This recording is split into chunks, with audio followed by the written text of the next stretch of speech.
We will illustrate in this video how to use Excel's histogram tool to construct frequency distribution and histogram for the audit time data.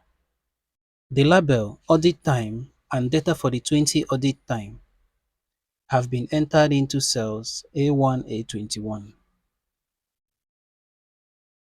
The label audit time have also been entered into cell C9 and the bin upper limits entered into cells C10 to C14. To demonstrate how to use the histogram tool to produce a frequency distribution and a histogram, be sure that the data analysis option is available. To activate the data analysis option, click the File tab, select Options, and then click the Add-ins category.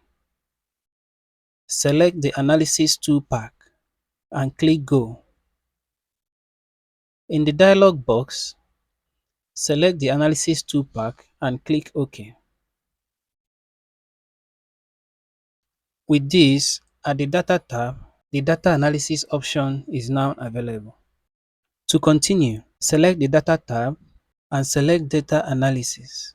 Choose Histogram from the list of Analysis tool and click OK. Enter A1 to A21 in the Input range box and C9 to C14 in the Bin range box. Select the Output range option and enter C1 in the Output range box. Check the chart output, select Labels, then click OK. Select the chart area. In the chart toolbox, choose Design, select Quick Layout, and choose Layout 8. Click on the histogram bars, go to the Chart Tools Format tab, and select our shape outline to be black.